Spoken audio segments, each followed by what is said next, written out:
Okay. I was told he was psychotic. You like some fresh meats, my darlings? Lungs, a liver.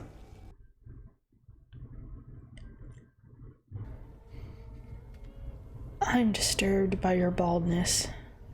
It's like it's an egregious level of baldness that these people. Oh no! Don't you? Oh, okay. I thought he was gonna Oh.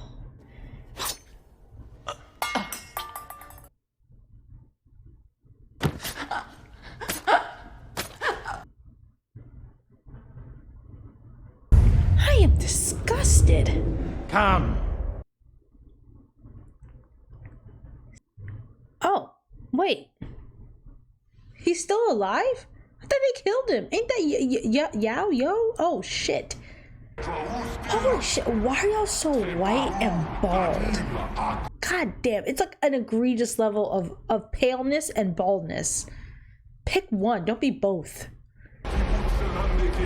Everything's on a gray scale. The people are so gray. Gray, bald, and evil. Welcome to Gady Prime, sisters. I hope your travels were agreeable. Hair. A long way to come just to watch our prospect risk his life, Lady Fenring. These fights are all for show.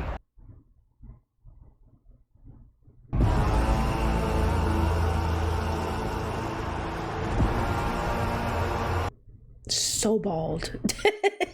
I can't get over it. Too bald. No eyebrows. Barely any eyelids.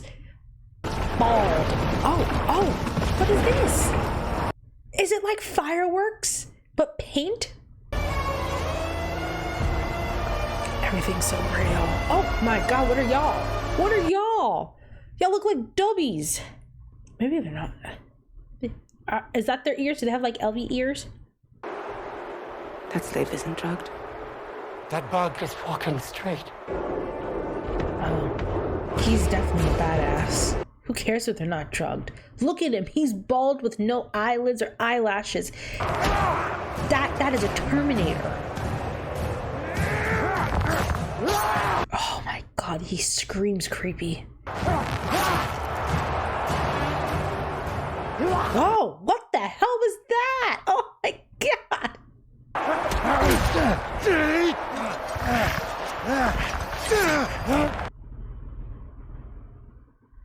Show me who you are. Oh. Did he take it off? And their teeth are black.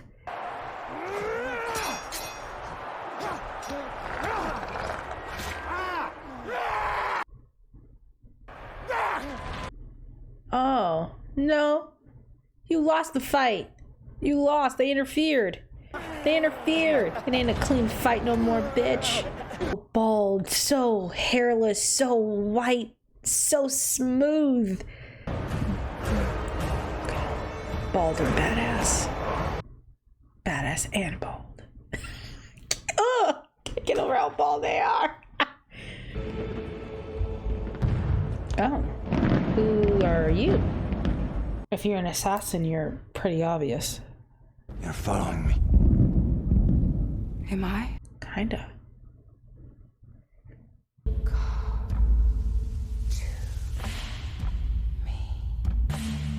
Put your right hand in the box. Which box, girl? Which box? Oh. We're gonna do it like we did Paul.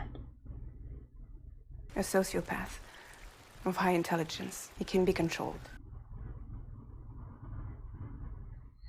If Vader also prevails on Arrakis, we shall know how to control him. Oh, wow. I feel like it won't work.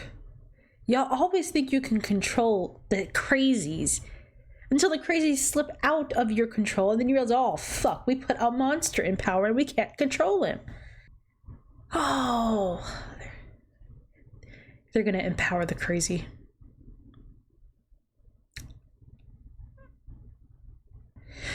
Paul, I hope you take out this bald bitch. He's got to go. He's got to go. Save me from these utter morons. He's alive! I forgot! I told Hopefully he can link up with Paul. Bad bitches link up. Link up. I just pull up in a Brinks truck. I recognize your footsteps, old man.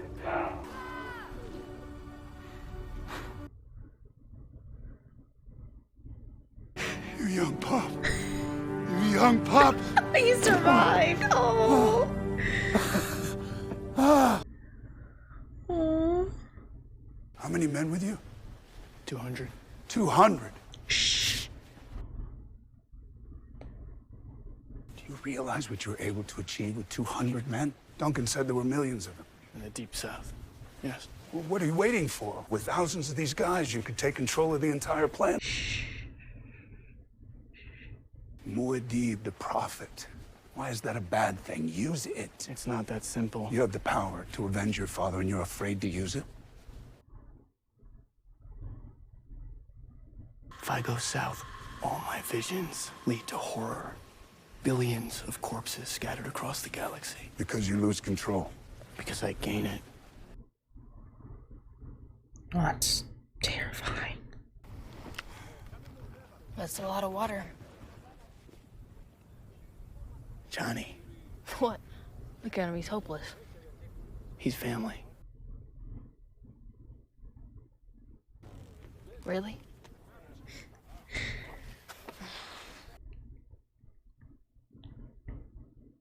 بس كيف تشايو ما كتشاهو؟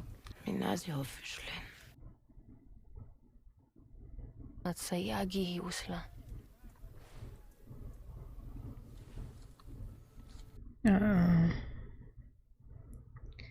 If you don't want to raise an army in the South, you may still have an option. I know where your father hid the family atomics. Oh. Every house possesses an atomic arsenal. I thought ours had been lost. I could aim the bombs at the main spice fields. He who can destroy a thing has the real control of it. So you can control it and not us. You promised me you didn't want power. No matter what I do, you still don't trust me. Because you're a foreigner. I'm not a foreigner. Slow your roll. You are. Not to me. But to the desert you are. My allegiance is to you. To the Fremen. I'm doing this for all of us. It's right under everybody's noses. Not clever. That's the idea. Nobody would ever look in there because it's obvious. Not clever. Did you find it? I didn't look for it. I kind of like them. They're Enough so to blow cute. up the whole planet. It's a figure of speech. Shit. You know what I mean. Do they though? I like Stilgar and Gertie. They're like the two older, like old folk. Her face looked burned. Or maybe she gets hurt by one of the bombs and that's like scarring?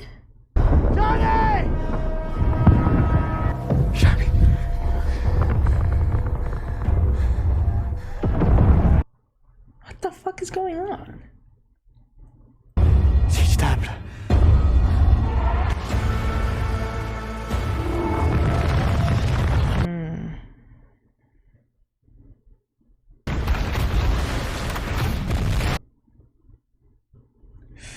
Their temple and all of that water and all that life. They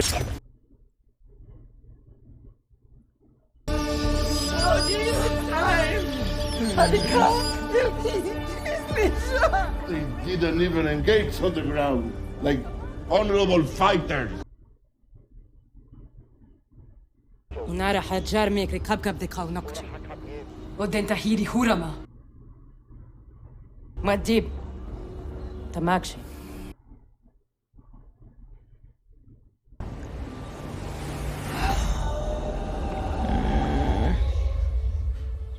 He's fighting like hell to avoid that fate.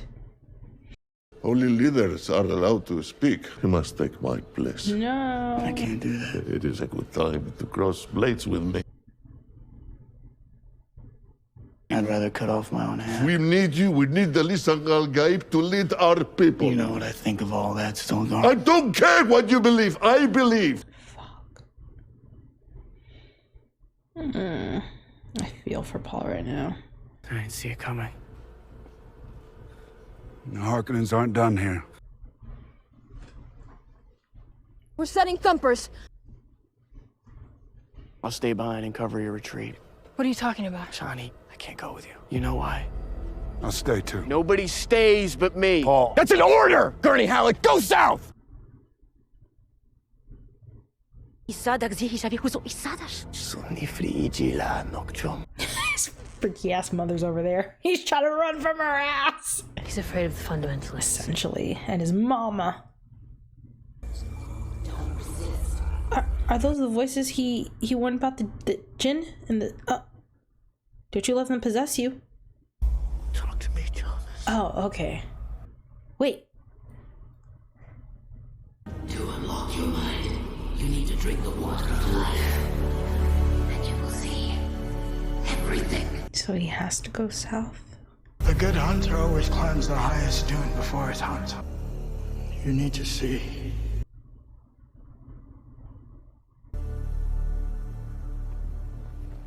That conflict is tearing him apart. He doesn't want to see all of them die.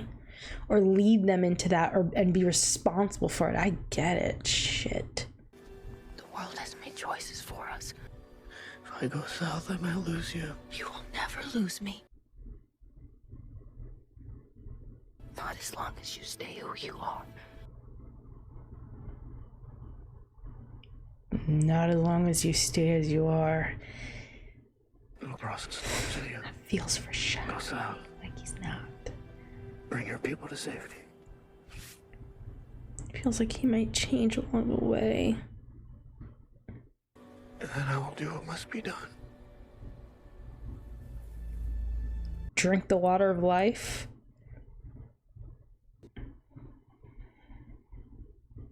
Uzaiha Shurush Izulatha.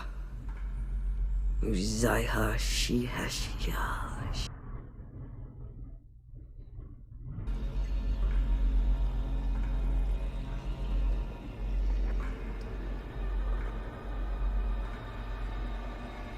Anything? Maybe it's a slow burner. There we go. Who's that? Now that you can see our past. You can see the future? Or at least understand.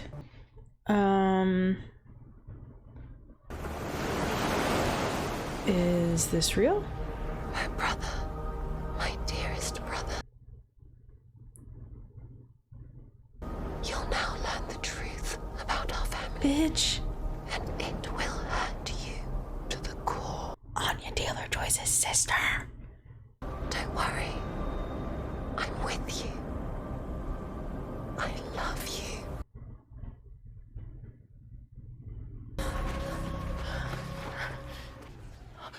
Paul?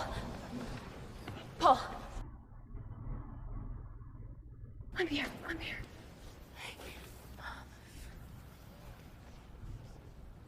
What happened? What happened? His vital signs are so low they can't be detected. But he's alive. What did you do to him? No, not that. Why would he do that? Why would you do that?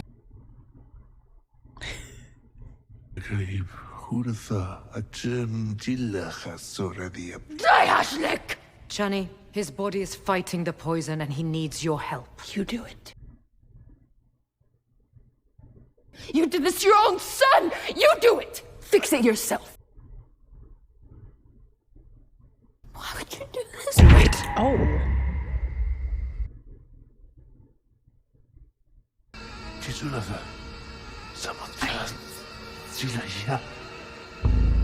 The desert sprang tears.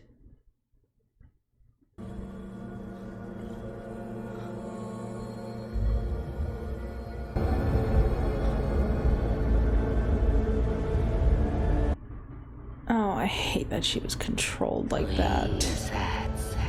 Against her will.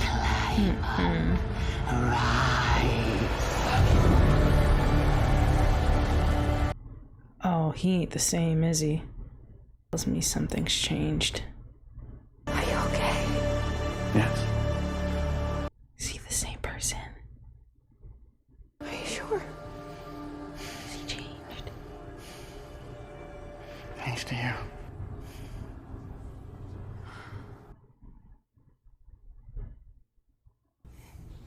I'm a...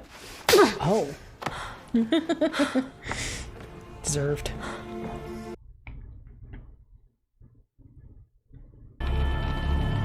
Y'all, why does he look different? He feels different. Is my baby Paul gone? Is he gone? Did the light just fucking go out? Did he turn off the light? Oh my god. He seems so different. Great acting, I must say. I'm sorry about Chani. His demeanor and the way he just seems She'll come to so understand. different. She'll come to understand. I've seen it. The visions are clear now. I see possible futures all at once. Possible future. Bitch, he's on his Doctor Strange shit. Possible futures. He looks different. I saw our bloodline, Mother. Baby. Hi, baby. Yeah, cute baby. Why does it look ominous? Why is it darkening? Oh. You are the daughter of Baron Vladimir Harkonnen. What? Did my father know? I didn't know myself until I took the worm's poison. Oh.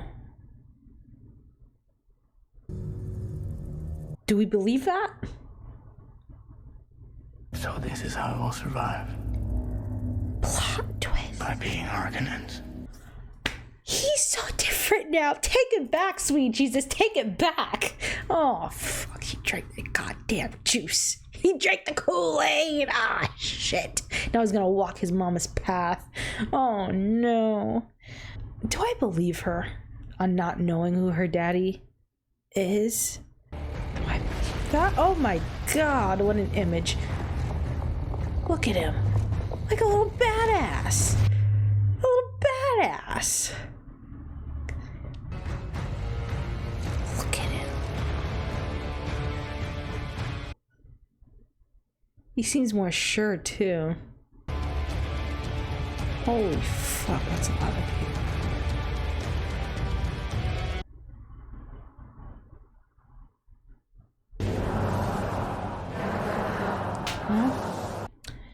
Chani ain't gonna be here for any of this.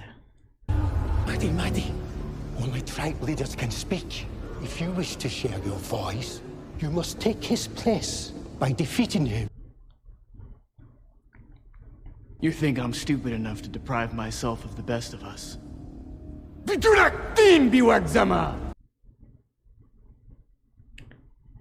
is the only way. I'm pointing the way!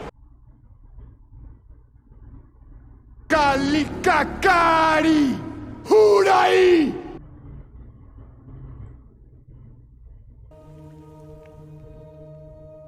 But you think you could have a chance? It's not the Josh. Shizihik ishitama shabito edemashiri. Lukatsa shvadzi. Nada! Chibi hukrash! Maddie! Bitch.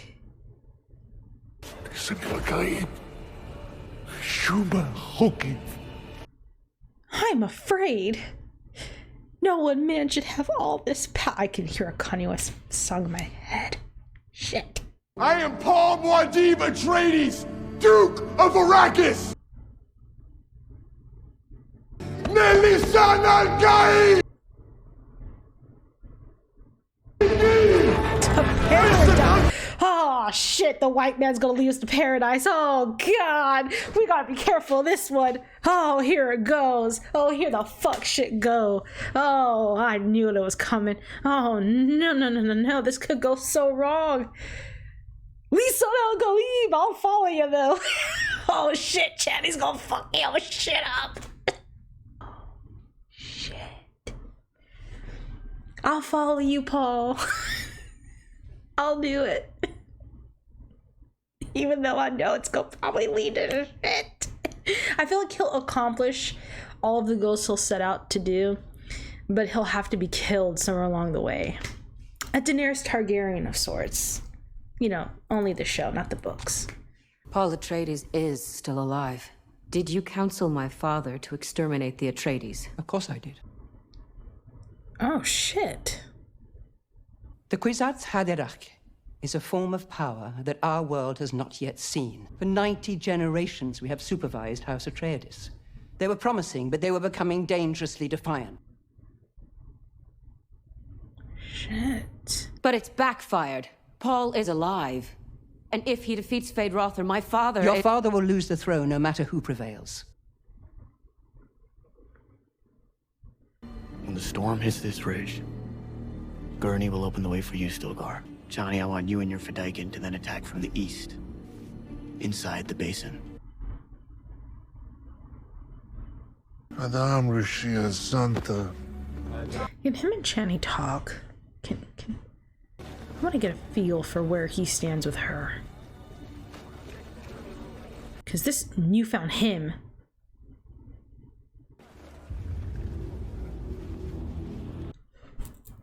Ah, shit.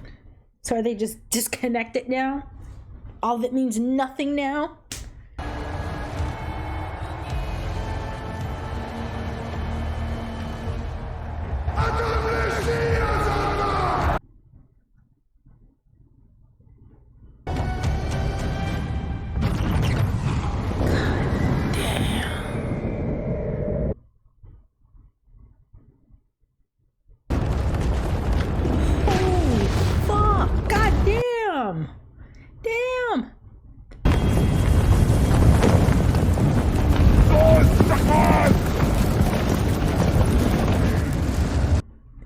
Is this the fight scene we saw in the first movie? Is that what's about to happen here? I feel like people are going to start charging, like Fremen are going to start charging, and we're going to get that. Because these look like the white that they were wearing in his vision. Ooh. Alaskan bullworm. There it goes.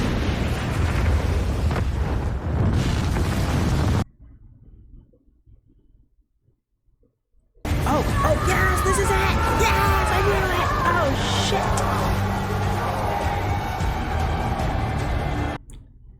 shit. Holy hell.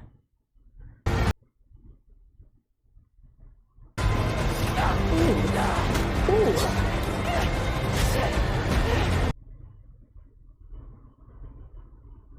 Oh, shit.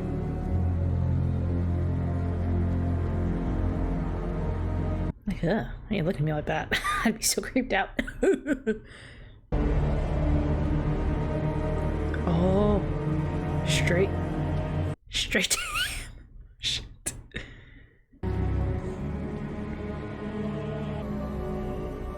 Grandfather. Oh, shit. He's probably so confused too, hearing grandfather, like, what?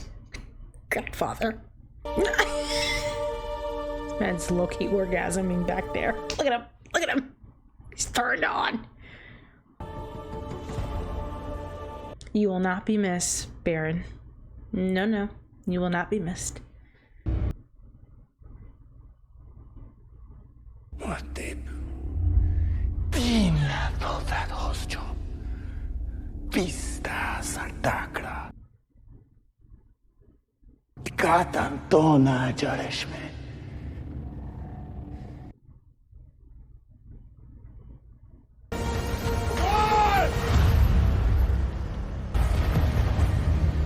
There we go. For my Duke and my friends. Ooh. Damn. Couldn't happen to a better set of people. Fuck them. This isn't over yet. I want you to know, I will love you as long as I breathe.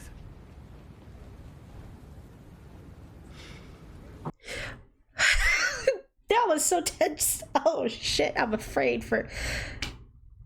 You're facing a full invasion, Fremen. How can you be so sure the great houses are here for me? Gurney. My lord.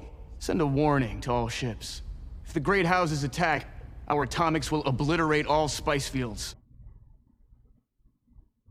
Consider what you're about to do, Paul Atreides. Silence! Oh shit.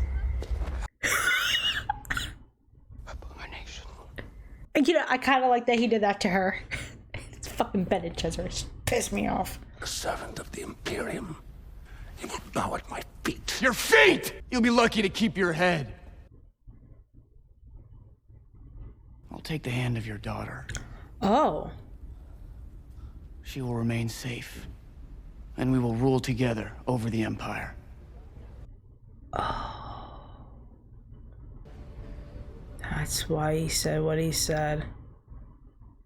You have to answer for my father. Reverend Mother too. She manipulated the situation, but... Your father was a weak man. Stand. Or choose your champion. I need a blade. Except mine. Okay. I'm here for this fight. I'm here for this fight.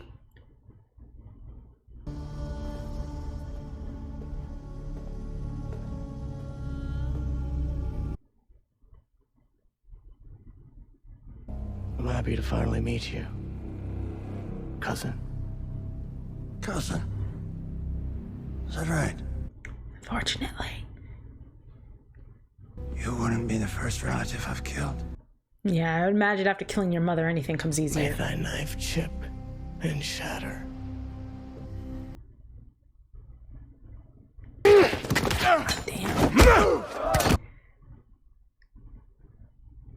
Hey, chosen one. Oh, don't you go after her. She's your pet? A pet? Don't you fucking try it.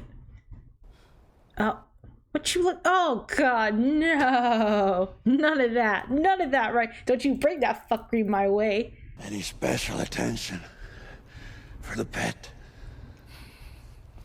Pet. How to choke your bitch ass out. Choke him out for calling her that. Oh, he's got to die. You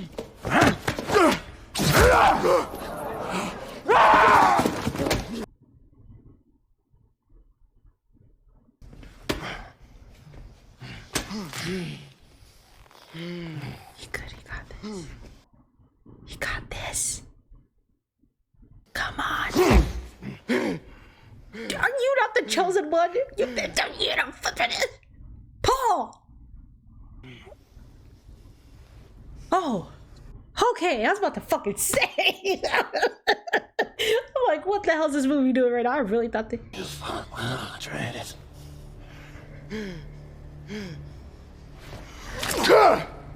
Okay, but you're not going to die from your wounds, right? Listen again! Oh, shit! That's where it came from. He really didn't know whether or not he was going to live. He's like, oh, Lord. Oh, shit.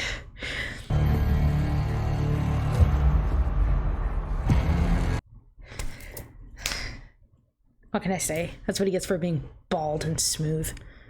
And no eyelids. Spare my father now and I will be your willing bride. The throne will be yours. Yeah, I don't think he's not gonna not kill him. He'll still kill him. And I think he'll still take you for his bride, whether you're willing or not. I mean...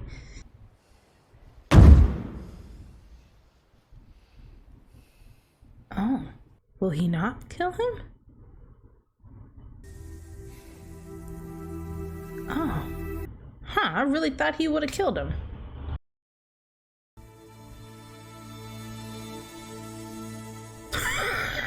She's saying.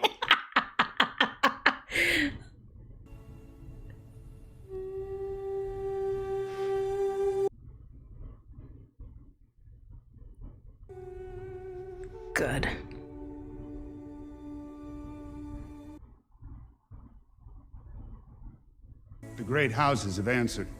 They refuse to honor your ascendancy. Shit.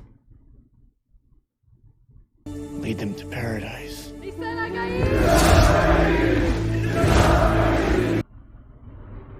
Does this mean death? What does this mean? More death? Are we killing? Does this mean we kill those who refuse? What is happening, Mother?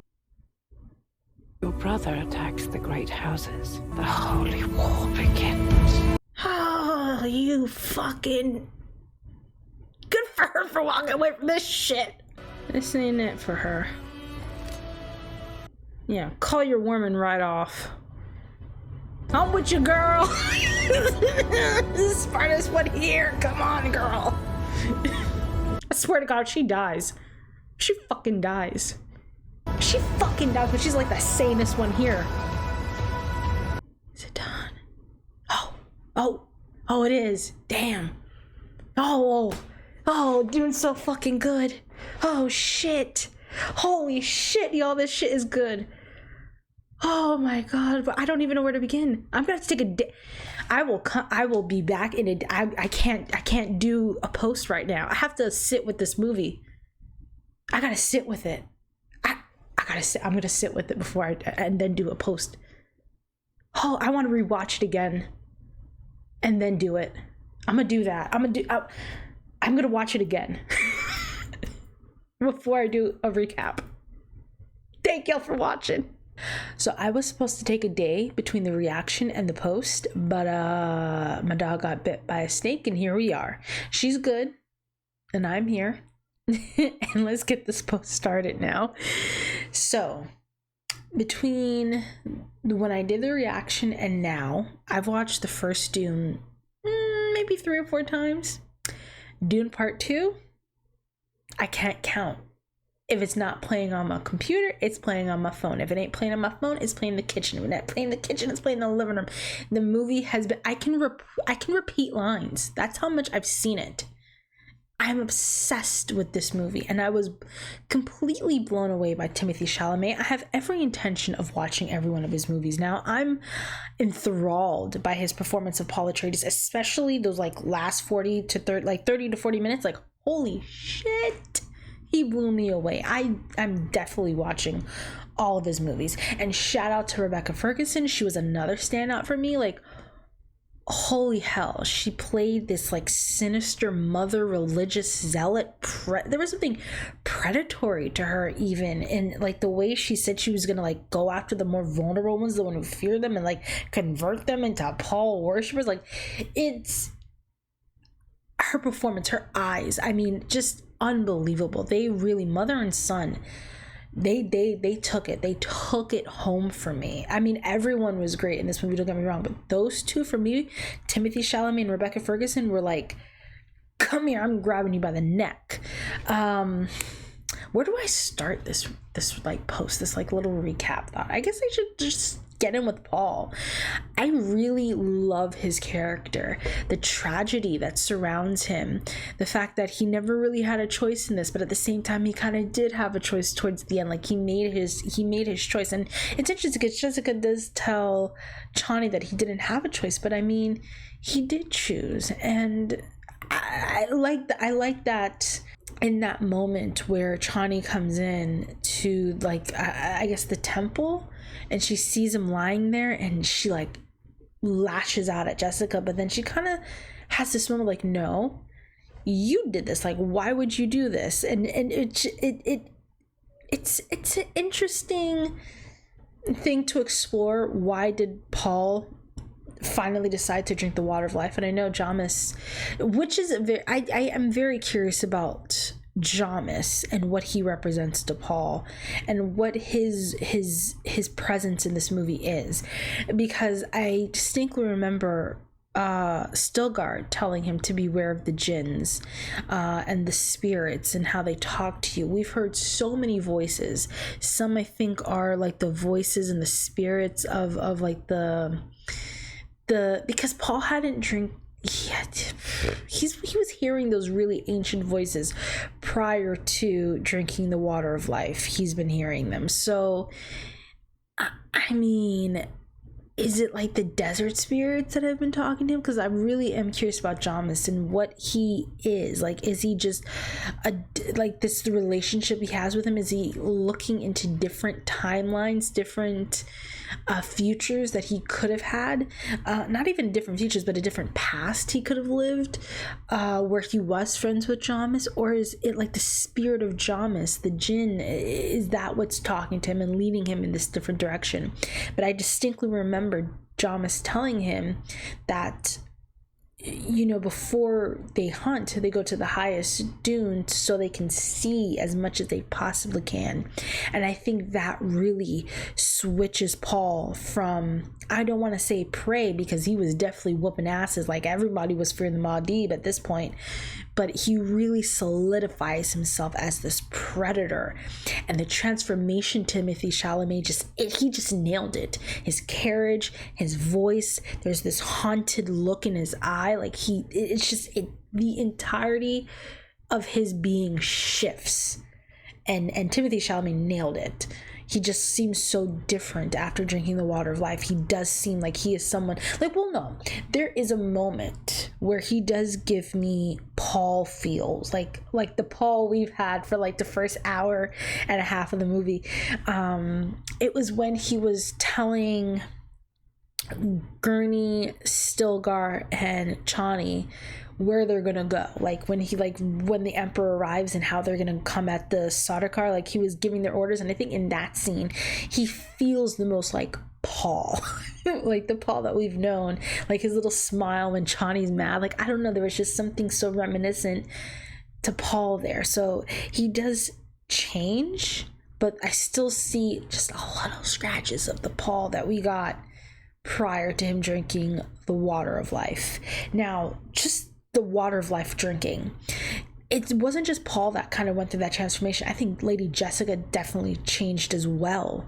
She, for part 1 and for the beginnings of part 2, I feel like she was like, there were moments where you got the mother over the Bene Gesserit, and then the Bene Gesserit over the mother, and then the mother over the Bene. But after she drinks the water of life, she becomes like a predator almost. Like, she has a tunnel vision in her mission to like get the entire Fremen to back Paul, to protect Paul from the north to the south. She's just spreading the word of Paul's legend and this prophecy, and it's almost sinister in a way. Like, the way she spoke when she saw the mother and the kids cowering from her, and the way she looked at them, there was just something so, it's like, it's a predator essentially. She's there, and that's her prey. And these are the people that the Bene Gesserit missionaries have sort of cultivated and primed them for Paul's ascension. Well, their Kwisatz Haderach's ascension.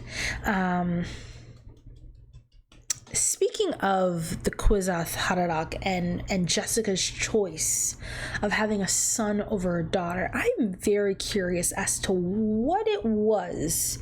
Like, what was the impetus between that choice? Did she fully believe that she would be the mother that would bring forth the Kwisatz Haderach? Like, did she have a resounding faith in herself? Was it arrogance? Was it pride? Or was it something else? I want more of Lady Jessica's her thought process of going against, because the Bene Gesserit, because it's, or the Reverend Mother, I should say, because everyone else seems, every Bene Gesserit that we've seen thus far seems so subservient to the Reverend Mother, and they do everything she says, except for Jessica. And I don't know if that was because she was with Leto Atreides, because from what it seems like, everyone seems like the Atreides family, the House of Atreides, was a threat. They were becoming more defiant. I remember the Reverend Mother saying defiance in his eyes, just like his father. I wonder if Lady Jessica being around Leto gave her this spirit of defiance and a self-belief that she can bring forth the Kwisatz Haderach. I would have loved to get more of Leto and Jessica's relationship and understanding more of her choice to have a son. Hopefully in the next movie they dig into that a bit more, because I do feel like she went off the beaten path and it really just laid out. I mean, that's, if Jessica doesn't go off the beaten path, this entire movie doesn't happen. So it's like I really want to know more behind that choice, and what motivated it. What was the emphasis? What was like that turning point for her? Because she's such an, I love her character. I feel like she's someone who you would probably hate and view as a villain, but there was a line Chani says to her, like when Jessica comes to her and says, like, to wish her good luck. Like, she comes to kind of defend Paul, or kind of like repair things between them in a way. Like, she seemed to want to, my son loves you type vibes. You love him. Like, he didn't have a choice, that kind of thing. Like, mom knows her son and his girlfriend ain't like jiving. Let me see if I can come and fix things up. But Chani says to her, like, because Jessica says, I've come to wish you good luck in the battle. And she's like, I'd wish you good luck too, but you won your battle. And I feel like the look Jessica had in her eyes was like, after she says that line, is like, I don't want to say it's a smirk, but it's a sense of like pride in a way. Like, I don't want to say it's not like, I can't nail it. And I feel like that's just the brilliance of Rebecca Ferguson. Like, it leaves you feeling, ooh, like, did you sacrifice your son, like Paul, for the Kwisatz Haderach? Like, did you ever see him strictly as Paul, or was he always this to you? Like, what? It brings me back to Leto's conversation with her. Like, would you protect him? I'm not asking the mother, I'm asking the Bene Gesserict version of you. And I feel like she didn't protect Paul. I feel like she didn't try to preserve him, and I feel like she focused more on him as the Kwisatz Haderach, and went full force and taught him in the way in the Bene Gesserit ways, and pushed him into something that he did not feel comfortable with whatsoever, but it was something she put on him. I don't want to call her a bad mom. I don't want to label her a good mom. I don't think those words really apply to Lady Jessica. She's a layered character, and my feelings surrounding her is very complicated, but she seems to be a complicated person. So and speak, I wish Leto were here, because I really am curious as to how he would feel about Lady Jessica kind of, I don't want to say doing this to him, but yeah, she kind of did this to Paul. Paul wouldn't exist if she didn't. It's a weird thing. Like, he wouldn't have been born. Like, she would have had a daughter, and there would have been no Paul Atreides if she doesn't do what she does. So, like, you can resent her, but at the same time, you don't get Paul if she doesn't make that choice. It's so interesting. I love this movie so much. The story is great. Leto and the Emperor. The Emperor takes his orders from the Bene Gesserit, essentially, is from what I'm getting. Like, she puppeteers everything. And I guess she kind of got it into his head that, hey, Leto needs to die. Like, we gotta get rid of Paul. Like, Paul's gotta go. I wonder when exactly she made that choice, because did she make it after the box thing? Is that when she kind of makes that decision? Because I think they were already going to Arrakis at that point. So I am curious as to when the Reverend Mother made the decision that Paul needs to die. Like, because I'm trying to figure out her feelings towards him, because she did say she had other prospects, hence Feyd-Rautha, but I wonder if it was because Lady Jessica went off the beaten path that she just didn't want to trifle with Lady Jessica or Paul, or if it was that defiance he had, that Atreides defiance is what made her think she can't control him the way she'd probably be able to, like, seek control over Feyd-Rautha. And speaking of control, Princess Irulan.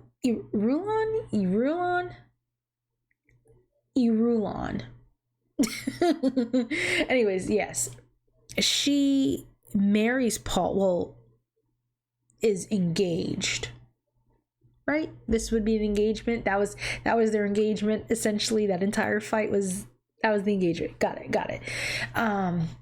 The Reverend Mother says they can continue their stewardship through her. I wonder what that relationship between Princess Irulan and Paul will be, because I can't see him wanting to follow through with anything that Bene Gesserit want. I feel like this version of Paul we have is still for the Fremen. I don't think he's ever not been for the Fremen. As weird as that may be, like, I feel like he's taking advantage of their military, like their fighting and their swordsman skills and all of that nice jazz.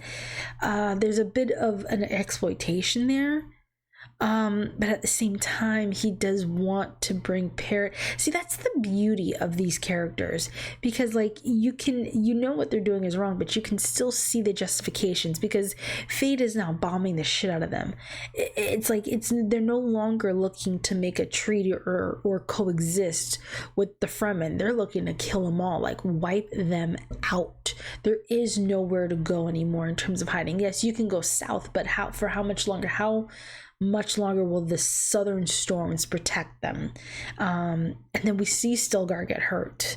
It's just like it's a question of how much longer can they hold out. So something had to give, something had to change, and Paul does take control. That scene where he cries to Chani and you see his tears, and it's just, your heart breaks, because you know he knows that if he becomes this, it's like a betrayal of his love with Chani. And yeah, I love him and Chani. I do like the choice she made at the end. I don't think she walked away necessarily because of the engagement. I feel like it was all of it. It was like a combination of all. I will say, towards the end of the movie, Paul does seem to like close himself off from Chani in a way. He's not as forthright with her anymore, or honest, I should say. He doesn't tell her a lot of his plans. I mean, he's essentially become mum. And I feel like it just leads to the feeling of betrayal. Not to say that telling her wouldn't have made a difference in terms of how she would feel about his choices, but I feel like just not getting gobsmacked with information and being shocked by everything would probably lessen the hurt. If you get what I'm saying. Like, you know, at least you told me. No, I don't agree with it, and yes, I'm mad at you, but at least you looked me in and told me. You didn't let me get like blindsided by everything. And I feel like it's the secrecy, it's the feeling of betrayal, it's like being pulled in different directions, and you don't really know where Paul's going, and you just know it's the wrong thing, and you don't agree with it, and you see your people being just enslaved by this prophecy, and Paul is just like using it for not just his own ends, but their own ends. It's like it's an uncomfortable feeling for Chani, and you definitely feel the anger and the betrayal. And then he hits her with that line, you know, I will love you as long as I breathe, and you're like, okay, why is he saying this now? Like, you believe him, I believe him, but it's like, and then he says it, and it's like, oh, that's why you said it. That's why you said it. Like, is that the first time you confessed your love to her, and then 2 seconds later you're doing that? Like, it's so much, and I feel like it's all of it. It's not just marrying another woman. It's all of it. It's the prophecy, it's the secrecy, it's the taking advantage of her people, it's the justifications you can use. I think it all really starts with the arrival of Gurney. She seems very weary about the influence he has on Paul, because Gurney just wants vengeance. And Paul definitely wants vengeance for his father as well, but he does offer him this, like, the bombs as an alternative, and they want to use the bombs as the alternative, but Chani's like, okay, so you want to control the bombs but not us? Like, you're still cripping for power. And I feel like that's where he's no longer fighting as a Fremen. He's fighting more as an Atreides. And you can see the disconnect between them growing. And you can see Chani saying, no, I still trust him. We're still going to follow him. I still back him. But then it all goes left when he drinks the water of life. And it's like, there's no more trust there. I'm heartbroken. I love their I love them together, and I love their chemistry, and I love their characters. I love Chani as her own character. I like that she's vocal in her.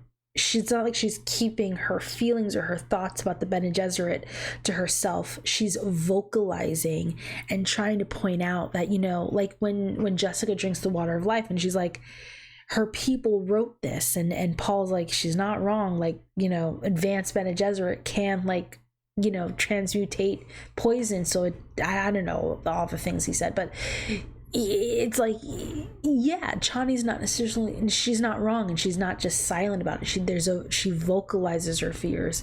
She lets everyone know what's what, and it just sucks to see the Fremen get wrapped up in this and kind of lose their own sense of will to the missionaries, the Bene Gesserit missionaries, who have essentially done what Jessica, I feel like seeing Jessica go around and do what she's done is very similar to what you would imagine the Bene Gesserit missionaries that the Reverend Mother had probably sent there years ago. Ooh, it's all insidious. Like, it's really insidious. Let me see what else I have written here, because I got a lot here. Oh yes, I completely forgot about our little fetus. So the baby's eyes turn blue after Jessica drinks the water of life. And we did get a glimpse of her in Paul's vision after he drinks the water of life as well. So is this like a super baby? Is she, I mean, she's not Paul, but would she have like the power of Paul? Or is what makes Paul special because he's a man with the power of the Bene Gesserit, and that's what like kind of elevates him into the Kwisatz Haderach? Like, is it that separates him? Because I would imagine having the water of life in you from before birth is like really freaking powerful. I'm so curious as to what this child grows up to be, because the knowledge that they would have from birth, and not to mention having full-on conversations as a fetus in your mother's womb. It's like this baby's having full-on conversations. Like, what the hell? I'm there wondering throughout the movie, is like Jessica kind of like, are they playing a game, is what I'm thinking. Like, oh, they're like pretending like the baby has thoughts, and like they're like speaking on behalf of her and humanizing her before she's really born, like she's a person in front of them, and only to kind of realize, wait a minute, this fucking baby really is talking. Like, hold the phone. This baby's talking. I wonder if Jessica spoke to Paul before he was born like that too, because the baby was speaking before she drank the water of life. So I wonder if that's just another Bene Gesserit thing. So yeah, I'm curious about that baby, y'all. I really am. Okay, let's see. What else do I have here? Because I have a lot. And I don't want to go through all of it, but it's like, it's let's see. Oh yes, when I was watching the first movie, I think the character's name is Thufir or Thufir. It's after the seeker. That seeker comes through Paul's wall, and Leto, they find the Harkonnen in the walls, and Thufir tries to like resign because he failed, and Leto, you know, tells him, you would deprive me of like my best asset at a time where we're like, we have spies and we're under attack. When Stilgard tells Paul to like, you know, take my place, and he rejects it, like, I'm not gonna kill my best asset, like at the time of war.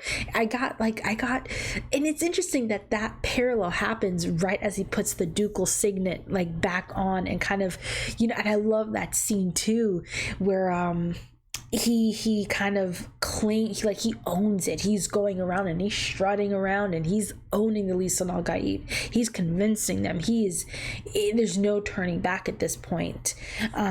In regards to his position amongst the Fremen, like, this is it. Like, there's no more denying it. I am him. Him is me. But in that moment, it's very interesting that there was that scene really starts off with this parallel of his father as he puts that ducal signet on, and he calls himself Duke of Arrakis.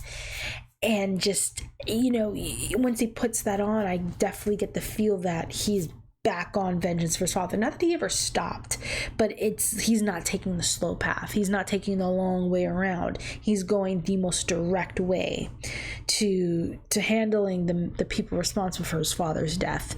And you definitely, the Gurney smile is just like, yes.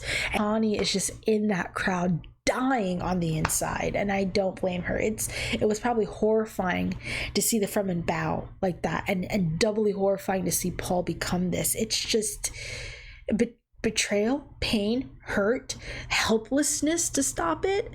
I can't imagine the feelings Chani was going through in that scene. I get why she walked away in the end, y'all. You get it. It's one thing after another, after another, after another, after another. Like, how much can you do to a girl, Paul? And then he hits her with that line, like, I will love you as long as I breathe. And I'm like, and that's beautiful. But even as I was watching, I'm like, why is he saying this now? He's got to be saying this now for a reason. And sure enough, he was. But oh man, I can't wait to get into the books for this movie. I did not expect Dune Part 2 to grip me the way it did, but it has. And I am, oh my God. Timothee Chalamet and Rebecca Ferguson and Zendaya and Javier Bardem, Christopher Walken, even though I called you John Voight throughout the entire, I'm so sorry. And Florence Pugh, just everyone was phenomenal. And Denis, the director, and this, I think he did the screenplay as well, just from the music as well. I love that, that scratch, I don't know what the voice is, but when they're singing, and you know what I'm talking about, that guttural sound. It's I can't tell if it's a woman or a man. It's an androgynous singer. Their voice is hard for me to tell. You think that could be a woman, that could be a man, and I like that it kind of plays into Paul, because he is a man with the power that is found in the women, specifically because I believe all Bene Gesserits are women. Right? That's what I'm getting. And Paul is a man with that power, and this voice, this vocalization that comes up anytime Paul really has a powerful moment. I think it played when he rode the sandworm, Shai Hulud. I think that was when it played. It definitely played when he woke up. If you know the vocalization I'm talking about, it's haunting as hell, and it's so powerful, and you get chills. There's something androgynous to that voice, and I feel like it really does sum up the gender plays that surround Paul in a way.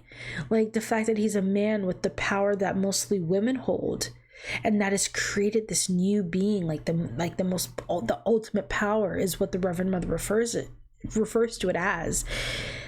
There's so many layers to this movie. I oh my God, I love it so much. And that final fight scene, the silence in the scene between him and Feyd-Rautha when they're fighting, and the way Paul just kept looking at Chani, drawing strength as he's fighting.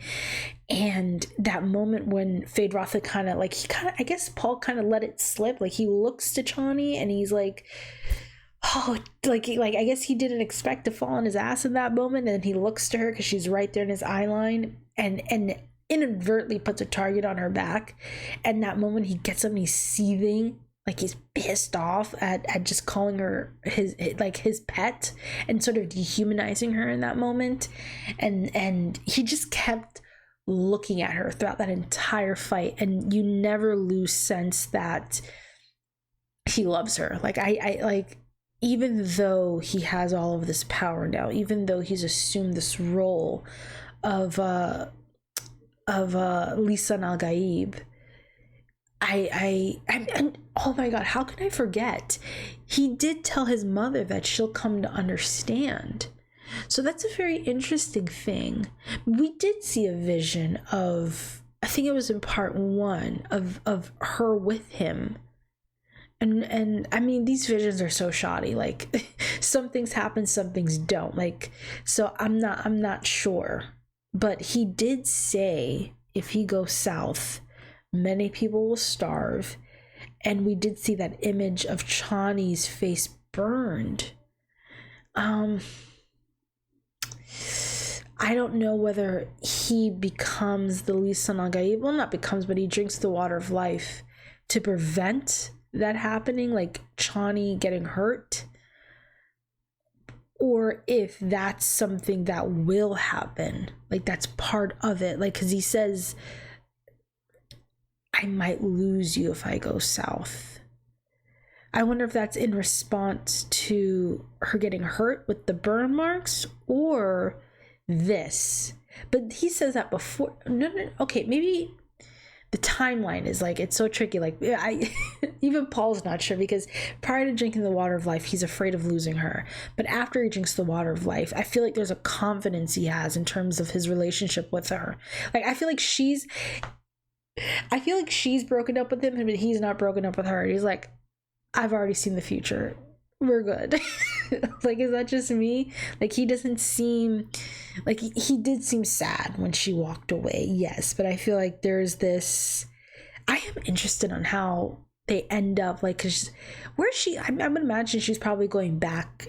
I mean, Zigtabra was like destroyed, so but there's plenty of places out there where they're living.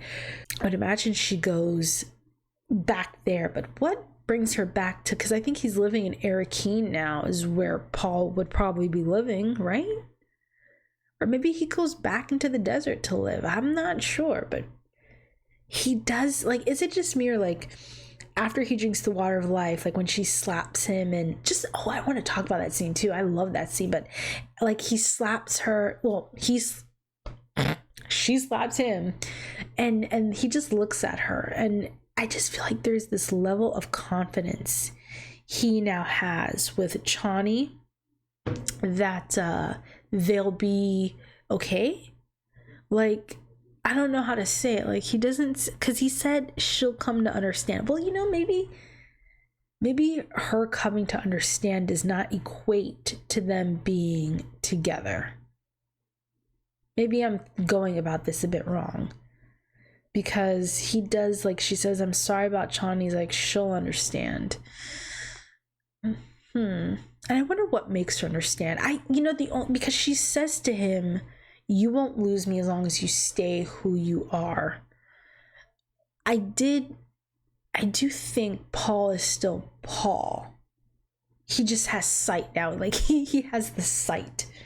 Of course, I would imagine that changes you now that you see the freaking future and you know everything. I do wonder what the extent of his sight is, because throughout his fight with Feyd-Rautha, he does seem taken aback by certain actions, but he did see the knife, the blade going through him, and that is how he wins. So he does get a good sense of how the future will play out. I don't know if he gets like it step by step by step by step, but maybe he just gets a general feel, and he moves in accordance of that feeling, and it kind of unfolds for him.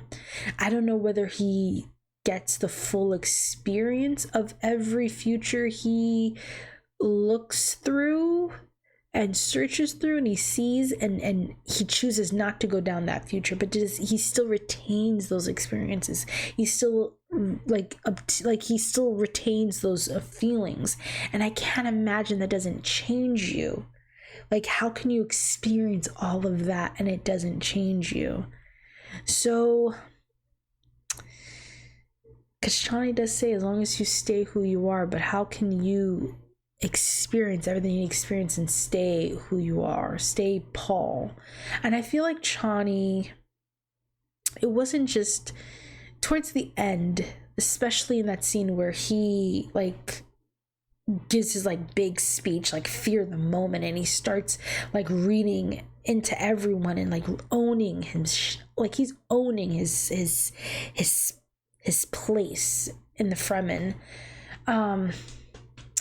In that scene, I really get the feeling like Chani wants to fight, not just to protect the Fremen, but protect Paul in a way. Like, she wants Paul to stay Paul. I don't think she wants him to be this thing because she inherently knows, she knows this is inherently not a good thing to be. And you wouldn't want that for someone you love. You wouldn't want them to A, have to shoulder all that burden and all that blood, and 2, this isn't a good thing. You're essentially, like she said, like, who will our next oppressors be? You're essentially becoming something like, you're not the same type of cruel ruler that we once had, but you are still in a dominant position over our people. And it's like you swap one person out for the next one, and would Paul want to be that? I feel like the movie did a great job in really showing that the doors were closing for Paul. And I think the bombing of Sigtard and him saying, I should have seen this coming, him not wanting to go south, Chani's, the visions of that he has Chani, you really felt things like tightening around him. And before he makes that choice. I love Paul, y'all. I love Paul. I love Chani. I love Stilgar so freaking much. That man is hilarious. And I do like that it touches on the hilarity of fanaticism, essentially. Like, there's something so hilarious. Like, is that, like, when he says, I don't care if you believe, I believe. Like, what? And that, like, as written, like, and then also that scene where he tells Jessica, like, hey, if you don't become the Reverend Mother, then your son's not the Lisan al-Gaib, and we kill you, essentially. So you see how that plays into everything. Like, when you put these impossible choices in front of it, it's like, and I think the elder said, this isn't the first person he's seen as the Lisan al-Gaib, like, oh, another, or again. Like, they made some, like, quip towards him, like, again, how you've seen the signs. It's not that they don't believe, but they just don't believe that this, like, Paul is the Lisan al-Gaib. It's this movie has so much depth and it has a lot of care to it. You can feel the care in every aspect of this movie, from the music to the directing, to the dialogue, to the things that are said and not unsaid, to the acting, the subtleties in the acting. I love that moment where Paul expresses how heartbroken he is over what the Bene Gesserit missionaries have done to the Fremen, to be so strong and yet so vulnerable at the same time to someone coming into your world, your life, your home, and essentially robbing you of your will in a way. It's insidious and it's heartbreaking. And I like that Paul had a moment, and the way Jessica, like, kind of justifies it and says, we gave them hope, and that outburst of anger, you felt that, like, this isn't hope. You enslaved their minds, essentially. Oh, this movie, I can keep going, but I've been going for like over 30 minutes. So I'm going to end it here and say, Dune Part 2, honey, you took it home. This movie took it home. This movie took Dune Part 1 and I'm not going to say it made Dune Part 1 matter, but it really tied it up. And from what I understand, it makes sense, because from what I understand, Dune Part 1 and Dune Part 2 is just one book. So it comes together, all, like, you can feel it coming together. You can definitely feel that you need to watch these in succession, which I did. I absolutely did watch these movies back to back, and that is an experience. How I wish I saw this movie in the theaters. And let me tell you something. If and when Dune Messiah comes, and I'm praying they re-release Dune Part 2. I'm praying. And if they re-release Dune Part 1, like, how sometimes they do like double features or something, oh my god, I would love to go to the movie theaters and see Dune Part 2. I would kill to get that. Oh my god, that experience must be incredible. I'm gonna end it here because, yeah, like I said, I've been going for over 30 minutes. Thank you all so much for watching my reaction and listening to me talk about my obsession over Dune. I promise you you will be seeing me react to more Timothee Chalamet on my channel. Absolutely. Take care, everyone. And I will see you all for the next movie. Bye, everyone.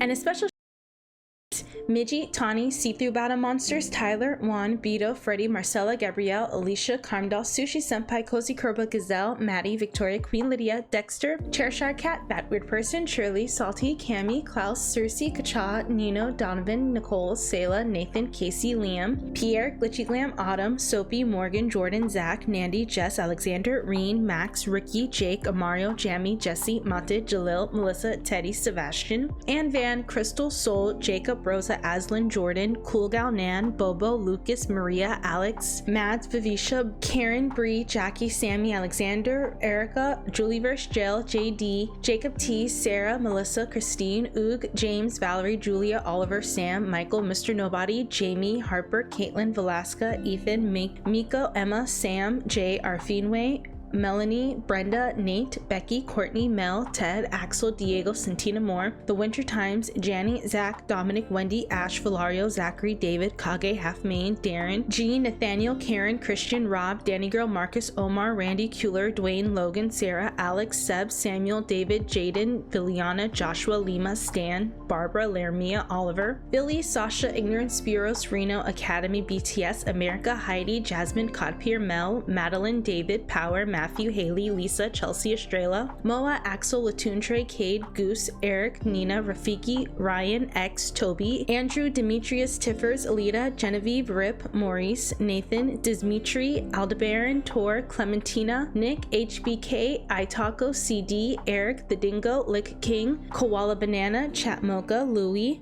Chris, Christina, Sealor, Treya, Matt K, Ito, Ruva, Knightley, Emily, and Joseph. Thank you all so much, everyone, and take care.